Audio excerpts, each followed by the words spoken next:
See Todd by Todd.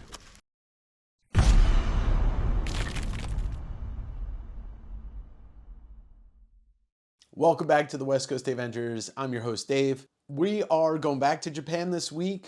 Not physically, but still have a couple more videos to roll out. This is the first time that I got to explore the historic book district of Jimbocho. It is an exploration and a delight of bookstores and a celebration of the medium, all types. You got art bookstores and photo bookstores and magazine stores. Everything that you could think of, there is a bookstore there. I couldn't tell you a single name of any of these stores that I went to. I just kind of walked around.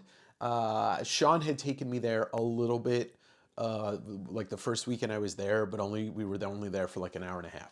Subscribe if you're not subscribed. If you are subscribed, hit the bell so you're notified every time I drop a video or when I go live for West Coast Wednesday, where I sell a lot of these books that you see here. I have a podcast called Direct Edition, which is adjacent to this. It features a lot of interviews. Most recently, I had Jim Ward from Sparta and At the Drive-In on, DJ Scheme Richards, Alex Pardee, and Sean Crystal, and coming soon, Sanford Green. So without further ado, let's take a trip back to Jimbocho while I go explore these bookstores and see what I picked up.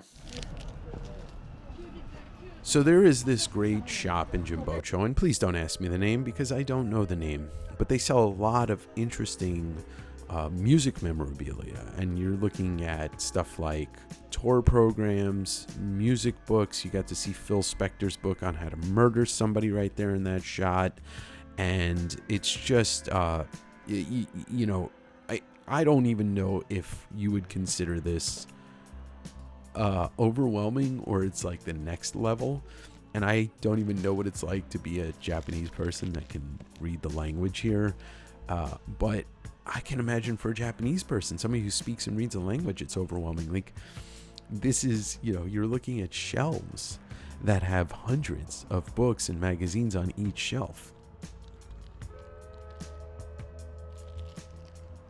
I figured out the order of things very quickly. I found where the art books are and the video game art books, and stuff is priced here for collector prices. And this is not a store that has a bunch of stuff where the owner, proprietor, doesn't know what they have. They clearly know. But I do think that there is just the exploration level on a store like this, in a city like this, is unparalleled. You don't know what you're going to find in these magazines and these books and this manga. So I just had a lot of fun digging through here, and really, really fascinated by what I found. And I didn't even dive too deep into the music stuff. Music programs are something that bands used to do all over the world and in the US, but I think they still do them in Japan. I think it's more of a tradition and a piece of merch that sells really well. But I was like, I would love to find some Pearl Jam programs if they did them, but I didn't look too hard just because I was trying to stay focused. In the back, there was a bunch of adult stuff, and I took a look back there, but it's just, once again, I just don't know completely what I'm looking at, because this is my first trip to Tokyo. Look at that hair metal stuff, but Japanese hair metal.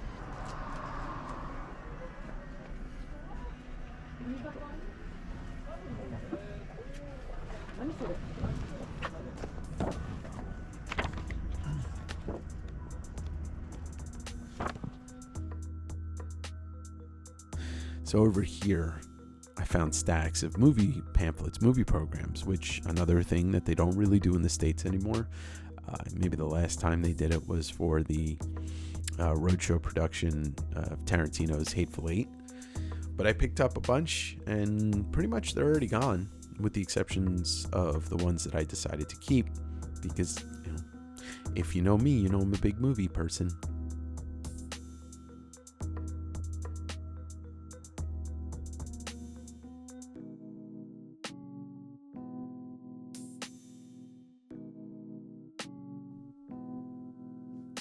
Coming here once definitely wasn't enough, and you're going to see a video in a week or two of my return to the store, which I don't know the name of. You could come to this store 3 times in 3 days and probably find stuff that you didn't see the first or second time.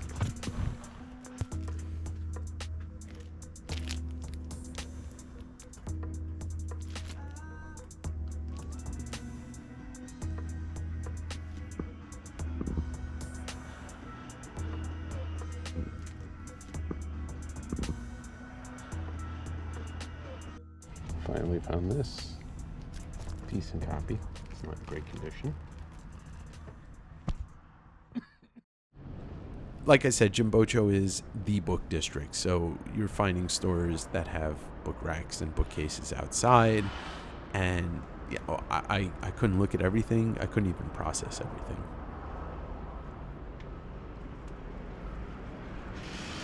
And then I followed this lady for 14 blocks. Just kidding.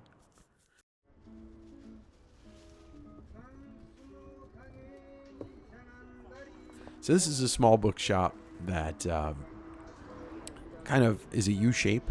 You walk in and you make an N, a lowercase n. And there's manga, there's weeklies, magazines, there's monthly magazines, there's, American comic book stuff in Japanese. They don't restock super often, but I did go here twice because I was, just like I said, trying to process it all. Probably should have bought this Superman, but can't buy everything.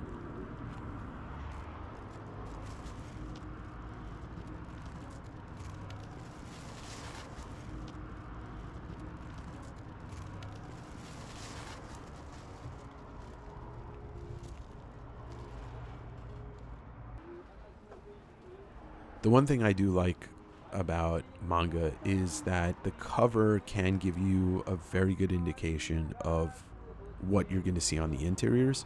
They don't really do the whole, this is a cover artist only. So, you can pick up something like a horror manga or even some of the weekly stuff and see, okay, here's what's in the interiors. Obviously, the Luchadors is a bad example because that's a photo.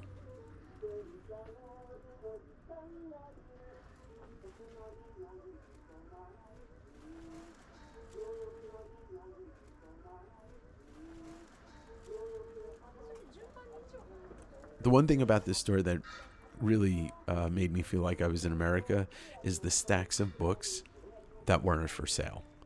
And there's nothing like a comic book store where you want to look through stuff and you want to see it, and the owner, the proprietor, is like, "Oh no, that's not for sale." And this one spot had a bunch of stuff behind, 2 or 3 or 4.5 foot stacks of books behind the counter that was not for sale. Kind of bugged me, but made me laugh too.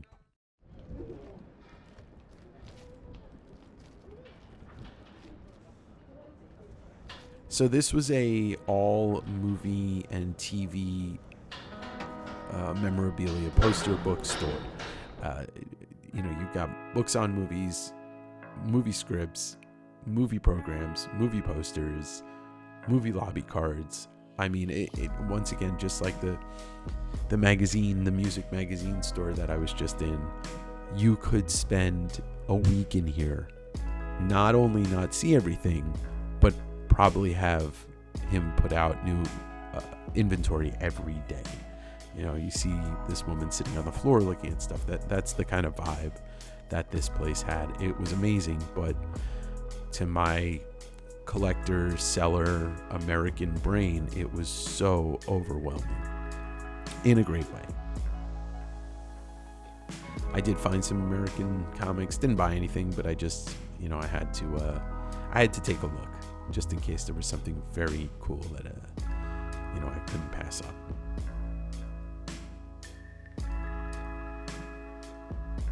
Eddie, I'm hungry.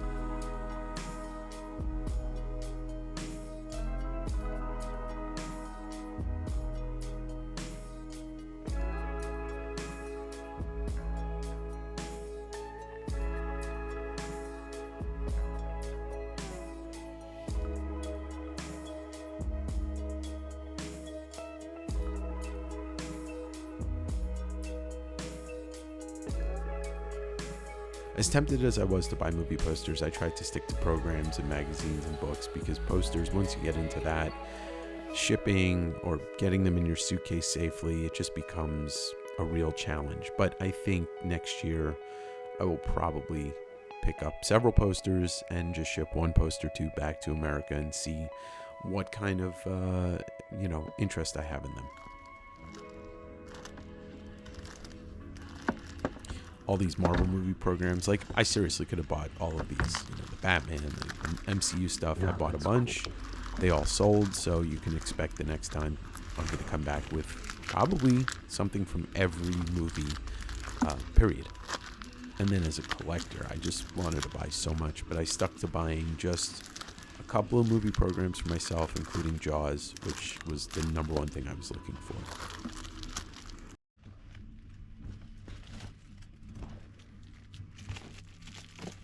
South Park, Disney.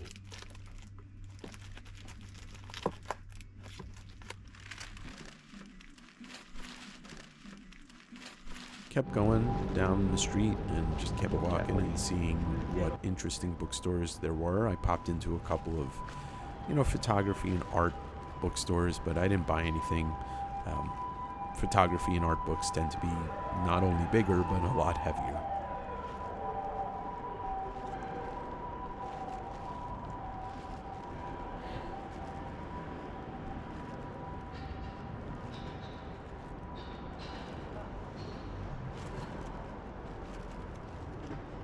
So I think the name of this bookstore was called Wonder, and they actually have a separate store that has manga and comics, but this one has graphic novels, it has regular novels, it has a lot of movie books, and then in the back, it's just all movie posters and programs.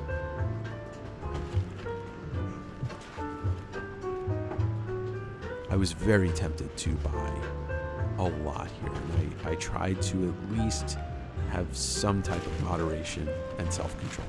Didn't really work too well, but I had some.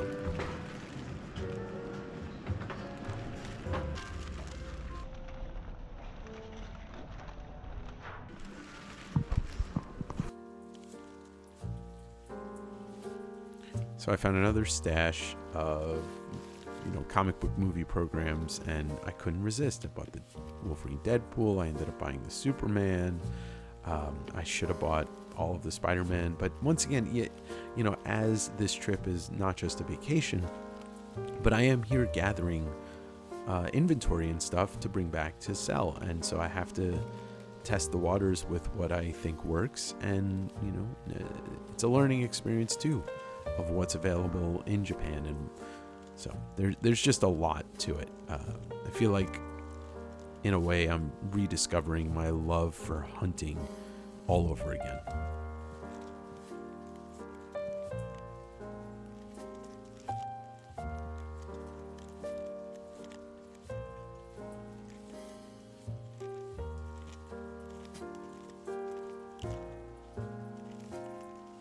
It's Morbin time.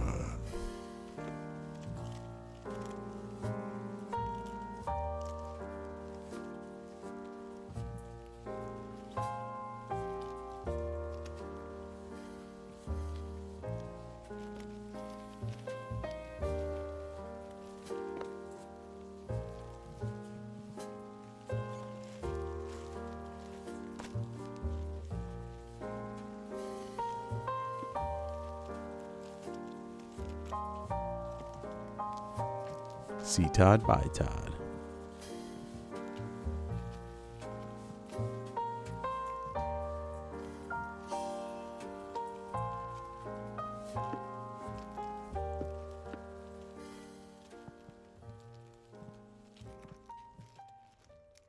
We interrupt this video for a quick message.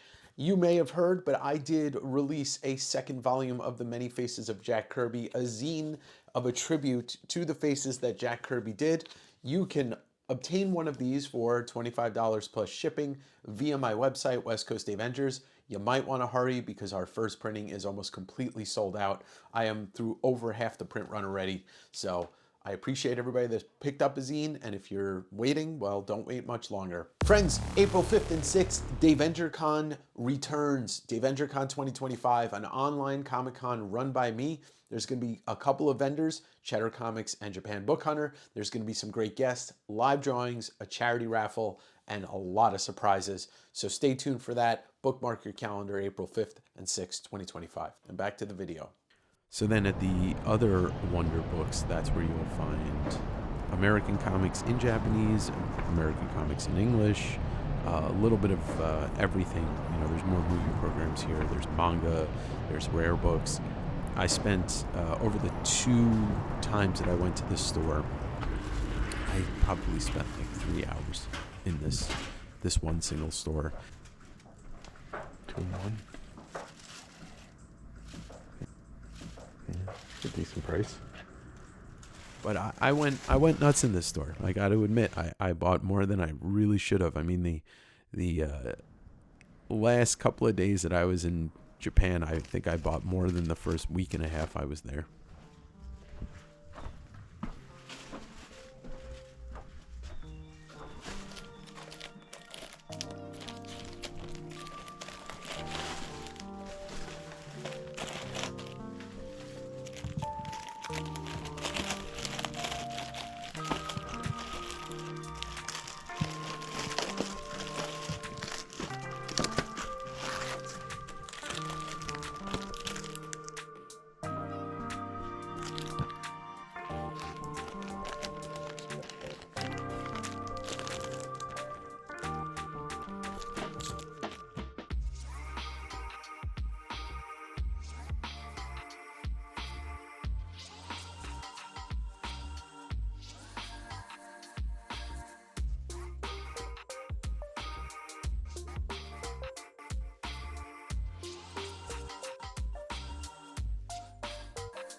I almost bought this book, and I remember when these things came out in the 90s, these eye illusions, and, you know, Kevin Smith made fun of it, and Mallrats. I completely hate these. I'm like Ethan Suplee, but I should have bought this book because of what art they used. But it was another hardcover book, and I couldn't put that in my suitcase with all the other books.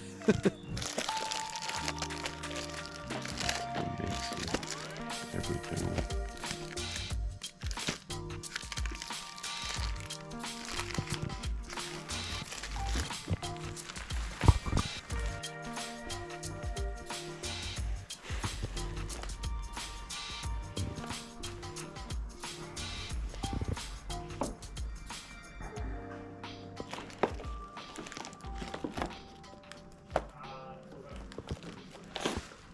This is all here.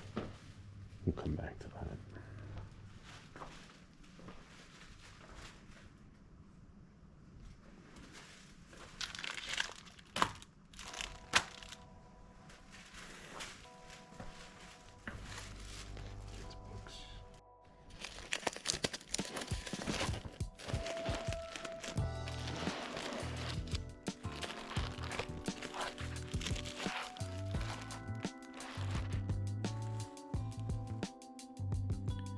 I got a chance to flip through some American comics and was looking through the Batman adventures just to see if they maybe had some of the issues that are a little bit harder to find with some classic covers. You know, I didn't think I was going to find a Batman Adventures 12, but unfortunately it just kind of looked like there was some decent stuff in there at some point, but it had all kind of been purchased, which doesn't surprise me. Can't imagine you're getting too many American comics, especially keys, over in Japan. This store would have been the place to have them on. They actually had a couple of spots in their store where they had key stuff, or what they would consider keys on the wall.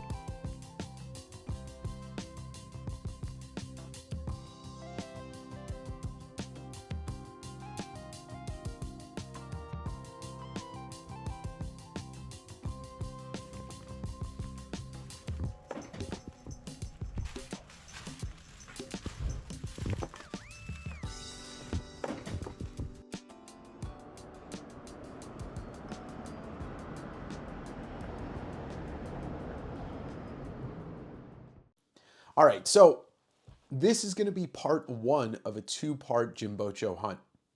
This was the first time I went by myself, and then the day before I left to go back home, I spent another 5 or 6 hours in Jimbocho and shot at a lot of the same stores. But the interesting thing was I found new stuff when I went back the second time. So the first time I went to the one store that had a lot of magazines and rock concert music programs and stuff like that. Then I went to another store that was a little bit of everything, a smaller bookstore. You saw me dig through a lot of movie programs in that one store that's just all movie memorabilia, posters and programs and lobby cards. I mean, it's insane the amount of stuff, and you have to have patience and you have to have an eye and just kind of pick up everything that you see that you want, as long as it's not too expensive. I went to one bookstore that had a sister comic store. There was so much to see. And if you're familiar with how I run my channel here, a little bit of clarity for those of you who don't, I fund trips like this with my business, and my business is to sell books here on this channel. So yes, I am buying a lot of stuff that I would love to keep, but I'm not a hoarder and I run a business. So I sold a lot of the stuff. A lot of the stuff I found in Jimbocho, I was like excited to keep. Some of the movie programs that I kept from that first day was Desperado, which Robert Rodriguez's second movie. El Mariachi was his first, and it's kind of like a remake sequel to that. This movie mixed with Pulp Fiction, Reservoir Dogs, and Dusk Till Dawn, all which Tarantino either wrote, directed, or produced. Rodriguez directed the, Desperado and Dusk Till Dawn. Man, it was such a formidable movie for my young film career, which never really turned out to be anything. So I picked up the Japanese program of that. A more recent favorite of mine, Everything Everywhere All at Once from the Daniels, Academy Award winning movie, and I just thought it was cool that A24 still making movie programs in Japan. On the Spawn front, I picked up this Spawn 10 Gold with the Obi strip. I have actually bought 2 copies of this, but one I sold and one I kept. It's just a cool cover, and it's Japanese Spawn. Well, it's American Spawn in Japanese, and you see Todd, you buy Todd. 2 magazines I picked up were this Brutus magazine, which thanks to my friend Aki, who told me, who had a part in editing this and translating it. This is the 9/11, the Marvel 9/11 story and magazine put into Japanese magazine form with that JR cover. I have yet to open it because I just haven't had time to look through my entire spoils of the Japan trip. And then you saw me pull this out. I actually ended up with 2 copies of this. So I got one my first time at the store, and then the second time too. Is the Popeye magazine, which was featured on Cartoonist Kayfabe, also featured on Sean's channel, Japan Book Hunter, with some Marvel stuff done by Japanese artists, including this great Katsuhiro Otomo Black Panther image, which I will put on the screen right now. Mick Jagger on the cover, because he can't get no satisfaction even in Japan, but he tries. So that was Jimbocho part 1. And like I said, I go back there, I spend more time. There's a couple other stores that I hit in that last day that I was in Japan. And so you're gonna see that. I hope you enjoyed this. I hope you enjoy watching me flip through books and dig through stores and like kind of the ambient sounds of what Japanese daily retail life sounds like, because I sure as hell love listening to it in person and also on the replay. Thank you again. Don't forget, Direct Edition Podcast. It's got its own YouTube channel. It's on my website, westcoastdavengers.com. You can visit there to see all things Davengers, and I'll have a newsletter sign up soon. Thank you for watching again. I will see you next week on another West Coast Davengers. Arigato gozaimasu.